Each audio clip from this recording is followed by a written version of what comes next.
So in this video, I'm going to go really deep experientially into the mechanics of why and how we hide anger, and just talking about my experience with repression of anger, not allowing it in my experience, and how that has affected me in my life. You're going to learn how and why anger expression isn't actually a bad thing at all, and how spirituality can sort of be this vehicle that we can latch onto as a way to avoid expressing anger as well, actually. But yeah, this one's going to go right into the core mechanics toward the end as well. So if you really are curious about why can't I express anger, or why does my throat tighten up whenever I feel challenged by somebody, or why do I feel like I'm getting walked over in life occasionally, and I feel like there's no way or understanding of how I can begin to work with anger, then this video is going to be really, really powerful for you. So yeah, stick around to the end if you really want to let this in. It's a bit on the longer side, but I feel like it'll give you a really strong context and foundation, drawing from my own experience, as to how you can begin working with this anger and appreciating it and letting it in more. So yeah. Up until only the past couple of years, I think I've pushed away anger in my experience so significantly. And it's still an ongoing process of integration of this amazing emotion that is beautiful, totally allowed, can be destructive, but can also be very constructive in our experience. But if I reflect on my experience, I very specifically remember growing up, I really did not allow anger in my experience at all. In fact, I can remember going through school and these sorts of things, and actually having people reinforce the fact that I was this sort of nice person who was easygoing, didn't express anger. And I for some reason, I have a very vivid memory of one woman just being like, "Sam, you're so nice," and praising that like it was this really good thing. And my mind did interpret it as that when I was younger. And I sort of formed this identity around the fact that I was someone who, was really easygoing. I didn't rock the boat. I was easy to get along with. And that carried on for many, many years, through school into university. And, if I intoned then, I'm capable of expressing anger. If I imagined expressing anger to other people, immediately my mind would throw up a wall, and it would be like, no, you can't do that. There's no way you can do that.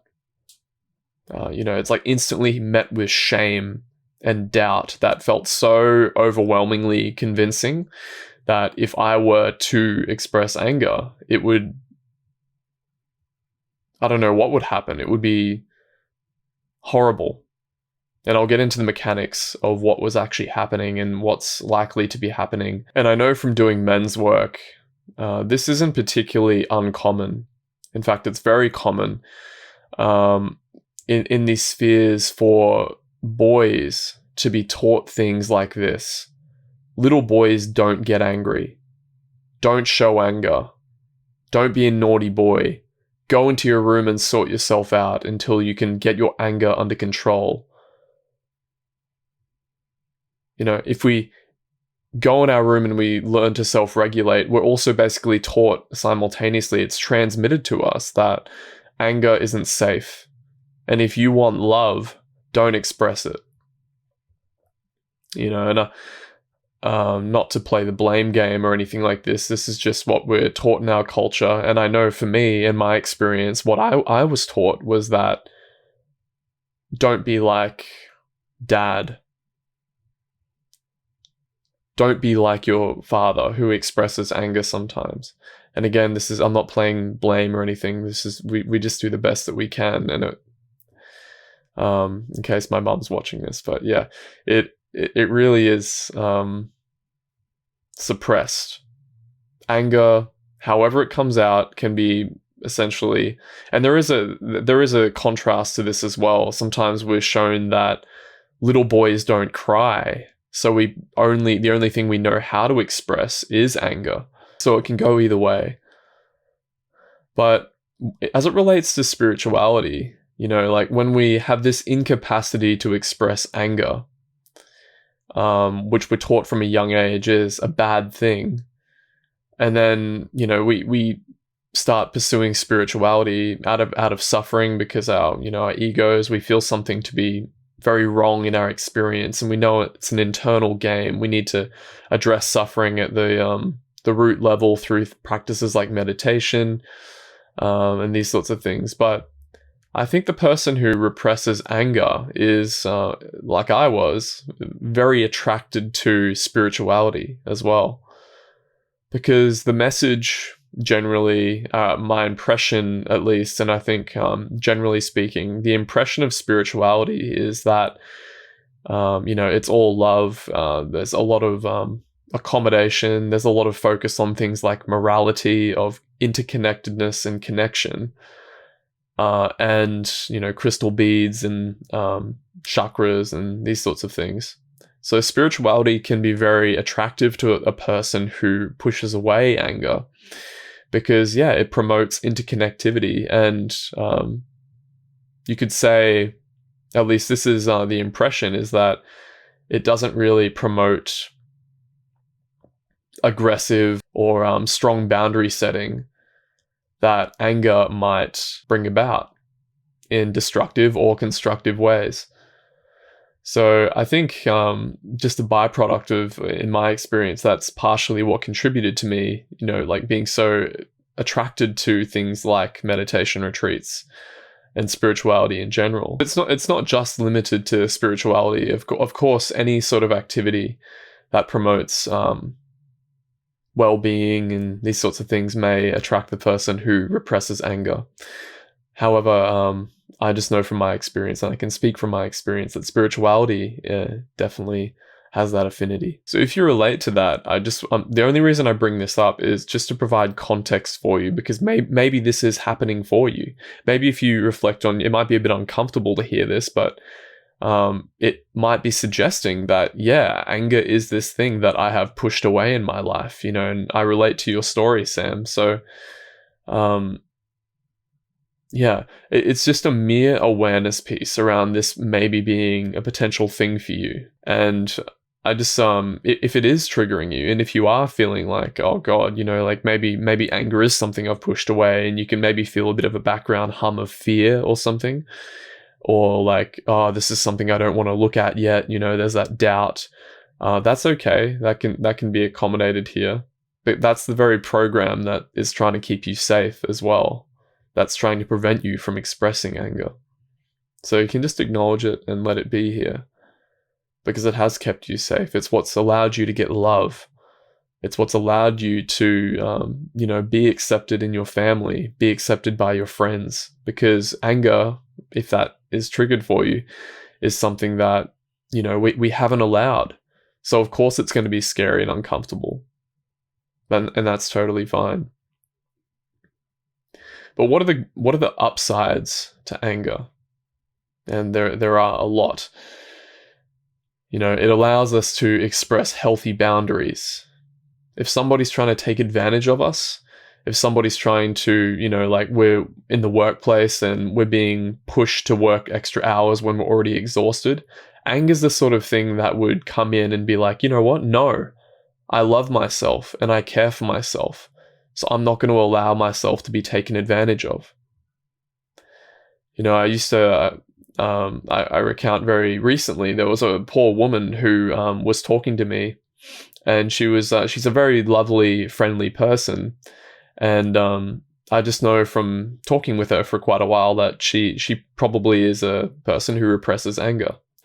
And she told me, she's been working with a company and support work for a long time. And she said to me that, like, I feel like I'm always the first person that people go to ask to do extra shifts and work longer hours. and they just move me around all the time, willy-nilly, to various shifts without even asking for my confirmation. And but the interesting thing is, it could be a multitude of things, but I would push that toward anger repression, because, like, if I was asked to, and this is something I've had to learn as I've learned to integrate anger, is I've had that same thing happen to me, but I was able to see that and acknowledge that and communicate to my manager that, hey, I don't like how this is happening, and just and draw a firm line in the sand, and, be a bit more confronting to the manager. And I haven't had any problems since. But when we're not able to express this anger, which, by the way, is still pretty uncomfortable for me to do, but it's an ongoing process of allowing. But if we don't express anger, we allow people to, like, I think what happens is they form these grooves. They're like, oh, Sam's this way, or Sharon, let's use that as an example for her name, is this way, and she's more compromising on her boundaries. So let's actually take advantage of her and, like, do things that aren't otherwise fair. So that's how, if we repress anger, we can be taken advantage of. And we can extrapolate that to things like relationships. Like, if you do everything in your relationship and you're unable to communicate in your relationship to your partner that, like, hey, I've done the washing 50 times and you're not doing shit all. It's, yeah. And then that opens up the dialogue. But if we just don't rock the boat at all, and we become this very nice person, and we, on the surface, but we push down our anger, it can be quite uncomfortable, very uncomfortable, where it starts to boil, and it starts to boil and boil and boil, and it comes out sideways as in these little uncomfortable sideways lashes at people, like, in passive aggressiveness that can really be dysregulating to the relationship and other people, rather than just saying, like, hey, I noticed this and I don't like it. We come out in little sideways ways that sort of, like, look to punish the other person and make ourselves, give ourselves a little bit of authority, but we're still too scared to say overtly what's going to happen. And again, that's not to shame that, it's just to bring awareness to it, because it's very easy to shame this sort of behavior and see, like, oh, you repress anger, you're a weak person or something like that. It's not like that at all. Really isn't like that. And just as another example of healthy anger, I'm reminded of in a more spiritual or awakening oriented context. You imagine a Zen Roshi.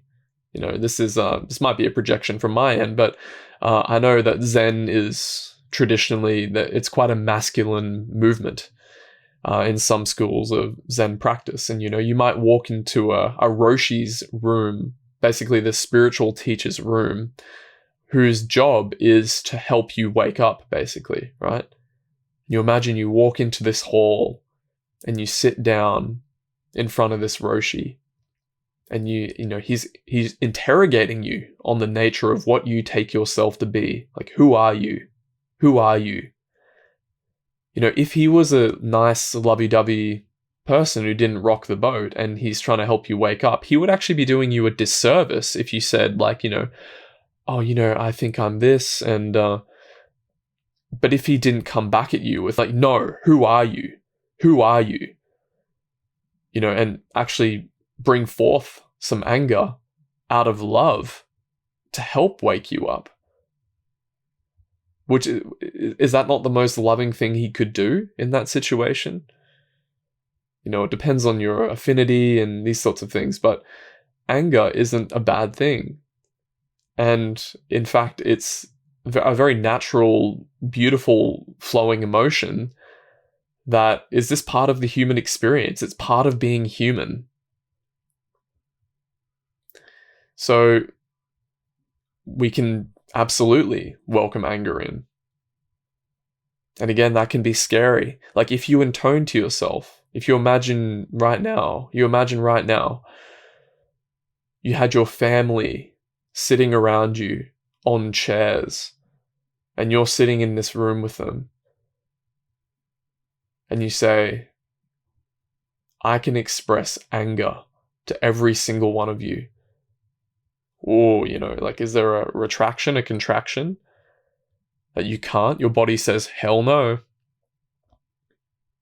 That's a good sign that this anger has been repressed. It's been not allowed in your life. Very good sign. So I want to talk to what that is exactly when we have that I can't express anger. Because that's really the conflicting beliefs and agendas that we have running in the background that don't allow us to express anger. So a really good practical way to approach this is just to acknowledge that when we express anger in any given way, these are the programs that we can expect to come online. So now that we know that anger isn't really a bad thing, we know that it can be very constructive. It can help us set healthy boundaries. It can actually be an act of love. And it is an act of love if it's, helping this organism, this body-mind, stay safe in this world, not be taken advantage of. It's not a bad thing, and it's not always destructive. It's just when we push it away or have a distorted lens in which we're expressing anger through, that's when it can be very destructive. So, very practically speaking right now, let's feel into if you were to express anger. And I find it's very helpful to imagine somebody who, you would otherwise never want to express anger toward. So maybe someone like your boss, or maybe someone like your parents. Just somebody who really, you think about, if you look at them, if you imagine looking at them, and you say, I can express anger to you. What does your body say when it says, like, hell no? Someone like that is a really good example of how you can work with this. And when we're inquiring in this way, we're basically getting familiar with this landscape. Right? So we do these inquiries, imagining people that we would otherwise never want to express anger toward. And what does it bring up in us? Probably shame. There's a quick little, I know in my experience, when I try and do this sometimes, there's like a little twinge of like, nah, don't do it, don't do it, don't do it. It's like shame. It's in the shoulders. It's like a retracting energy. You might feel a twinge in your neck, a tightness in your chest, a tightening of your throat. If you imagine this, if you really intone this and you really do it. And it's like, what is that? What is that mechanism that's inhibiting us from expressing anger? And I think we need to be very careful to not demonize that. Because again, it's like a protector. It's keeping us safe from, in the past, as I talked about from my experience and what tends to happen, is we are communicated either subconsciously or overtly that we cannot express anger. Like, anger is not safe. It's unhealthy, and it makes you unlovable if you do that. So when these programs, if we imagine expressing anger, when they come online, that's what they're trying to do. They're like saying, don't do it, don't say it, don't, because again, it's a protector to trying to get us safety, security, and love. So this loving curiosity that we bring to it is, I think, very important, of like, oh, wow, okay, I can see how that's happening, and I can see how I want to there's no way in hell I can't, work with this. I can't express anger because for that very reason. And this takes a bit of work. You can't just sort of like superimpose what I've just said onto what your experience is bringing up. It has to be from your own direct experience, because everybody's experience is so dynamic. And that's where somatic inquiry comes in, because essentially we're accessing the source code of what these programs are actually saying in our own experience. Shame and doubt, the things that hold us back from the raw flow of natural emotional expression. So somatic inquiry, especially if it's been super repressed anger, is incredibly helpful here. And investigating the beliefs that we have about anger. So that's how I would recommend working with it, and just beginning to become familiar with that landscape is imagining somebody that you can't express anger to, that your body's like, hell no. And then getting familiar with that terrain, and then feeling the shame as you imagine that, and the doubt, and just getting curious, and just literally asking the emotion and letting it tell you. You can't intellectualize this. Letting it tell you, like, what are you trying to do? And it might be like, I can't express it. Don't do it. Don't say it. Don't be angry. And you're like, oh, wow, okay. Don't be angry. Thanks for being here. Don't be angry. I see you. And I'm not running away from you anymore. Okay. And you just sit with that for a little bit. Let it stew. And then you might reimagine, okay, now that I've acknowledged you, I can be angry in this situation. And your body's like, no. Right? And then you say something like this. You can throw in another inquiry question. What's the worst that could happen if I expressed anger here? Or what are you trying to do? Not what are you trying to do, but, what are you trying to do here? Okay. And it might be like, I can't express anger or I'll be humiliated. Okay, thank you. Right, that's serving a good purpose, and I see you. But let's go another layer deeper. Okay.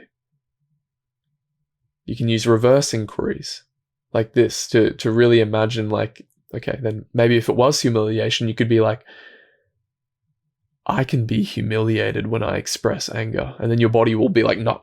You feel for the resistance. It's like you're poking the bear. Yeah, and it's like, oh, if I'm humiliated, you feel the resistance. So it's like, I'll be abandoned. I'll be cast out by my friends. They'll think that's not me. I can't do that. Right? And you're feeling it in the body. And it's releasing, and you can say these things over and over again. It's like, okay, I'll be abandoned if I express anger.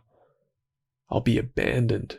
And you're really just stewing yourself in that terrain of shame. And it can be uncomfortable, but it's also quite enjoyable in a way, because you're finally not avoiding these dark places in your psyche that have been holding you back from expressing anger, that have been trying to keep you safe. It's like finally loving them into release, which is, it's like plundering in the unconscious mind and bringing the subconscious to the conscious, these underlying mechanisms and programs. So that's my invitation to you, is to look there. And you can take these sorts of inquiries and shadow works out into daily life, where imagine that you had a situation where you felt like you got walked over or something, like somebody took advantage of you, and then you can take it to that situation, and you can be really curious about that situation and be like, oh, like what was that? Why did I get angry? Like, why couldn't I allow myself to get angry there? And you can do the somatic inquiry, or you can just investigate the beliefs around it. Like, oh, I believe that, say it was in the workplace. It's like, if I express anger in the workplace, people are going to talk behind my back, and I won't be able to assert myself again in the future. And people think I'm weird or I'm crazy. And then you can bring it into the body as well and do these reverse inquiries, right? And we can take it right to the root. And I'll tell you, Michael, one of my good friends, I know a lot of people like Scott Killaby, who's a big founder of a lot of this somatic work, is people who talk about, if they were spiritual people pleasers, or like they used to never conceive of themselves being someone who could get angry. They say things like, it's the best thing that they've ever done for themselves. Because then it creates this trust. You start trusting yourself. You start like respecting yourself, that you can actually express anger. You can assert yourself. And this is it can be a long process, and there's a lot of patience we have to have for this sort of work. And as I said, for me, like, I'm still working on this, but I've already noticed this capacity to go into the body more and to be willing to express anger has, like, in my relationships, in the workplace, I'm able to actually begin and continue to do more and more of this willingly expressing anger. And it feels good. It feels right. Where previously, if I would have imagined myself expressing anger, it would have been absolutely terrifying, because all of these shame and doubt narratives were just right on the surface, ready to sort of shut down and inhibit my voice.